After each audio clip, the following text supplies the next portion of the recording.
What is worship? ఏంటి ఆరాధన అంటే ఏంటి? చాలా మందికి ఆరాధన అంటే పాట పాడతా ఆరాధన పూర్వకంగా పాడచ్చేమో కానీ పాట ఆరాధన కాదు. ఆరాధన అంటే ఏంటి? చూసి బైబిల్ బెస్ట్ ఎగ్జాంపుల్ చూస్తాం. అబ్రహాము ఇస్సాకుని దేవునికి బలి ఇవ్వబోతున్నాడు.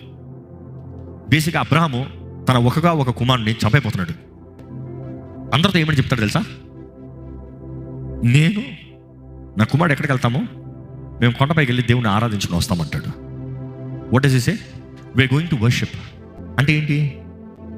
నీ స్వార్థం, నీ సర్వం, నా అంత బలిపీఠం మీద చంపుతాం ఆరాధన. Always remember, there is no worship without sacrifice. Bible మొత్తంలో చూడు, బలిపీఠం పైన బలి లేకుండా ఆరాధన అనేది బైబిల్లో స్టార్టింగ్ నుండి లేదు. Every time there is a worship, there is an alter, there is a sacrifice. బలిపీఠం ఉండాలి, బలి ఉండాలి, అప్పుడు ఆరాధన. అంటే ఈరోజు మీరు అడగచ్చు, అయితే ఈరోజు మనం కూడా ఎడ్లు గొడ్లు అవి ఇవి తెచ్చి బలి ఇవ్వాలా?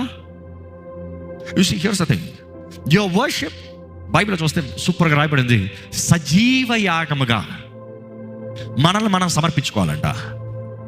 You yourself have to be on the altar, not putting someone on the altar.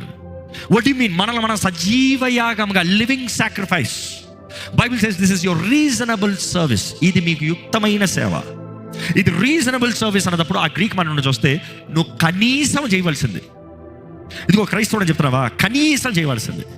ఇదిగో దేవుని వెంబడిస్తున్నా చెప్తున్నా, కనీసం చేయవలసింది. ఇది మీకు యుక్తమైన సేవ. This is your reasonable service. What service? Sacrifice your everything. అంటే ఏంటంటే తిండి లేకుండా, ఈ నిద్ర లేకుండా, ఏది చేయకుండా ఊరక అట్లా కూర్చుంటామా?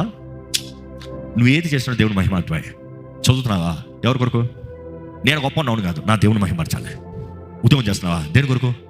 నేను డబ్బులు సంపాదించు, నా దేవుని మహిమపరచాలి. ఎనీథింగ్ మనం తినినను త్రాగినను దేవుని మహిమార్థమై చేద్దాము. Simple, for the glory of God. ఈరోజు మమ్మల్ని అడుగుతున్నా, your worship is proved through your sacrifice. Where is your sacrifice?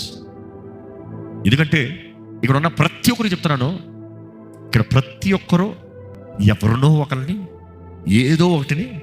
ఏదో ఒక రాజ్యంని ఆరాధిస్తున్నారు. నోబడీ కెన్ సే నేను దేవుణ్ణి ఆరాధిస్తలేదు, సాతాన్ని ఆరాధిస్తలేదని చెప్పలేము. ఎవరైనా ఒకరిని ఆరాధిస్తున్నారు. ఎవిడెన్స్, నేను తప్ప నీకు వేరొక దేవుడు ఉండకూడదు. బేసిక్గా ఆయన స్థానంలో వేరే ఏది పెట్టుకోకూడదు అన్నాడు. సో మిమ్మల్ని అడిగేది, who is your number one? పొద్దుట లేచింది ఏంటి తలపు? పడుకునేటప్పుడు ఏంటి చివరిగా? మైండ్ అంతా దేంతో నింపబడి ఉంది?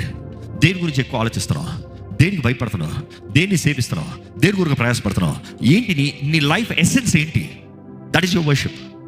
క్రీస్తుని ఆరాధించు, క్రీస్తు కలిగిన మనసు కలిగి ఉంటావు. క్రీస్తుని ఆరాధించు, క్రీస్తు శక్తి కలిగిన వాడిగా ఉంటావు. క్రీస్తుని ఆరాధించు, క్రీస్తులాగా ఈ లోకంలో బ్రతకగలుగుతావు.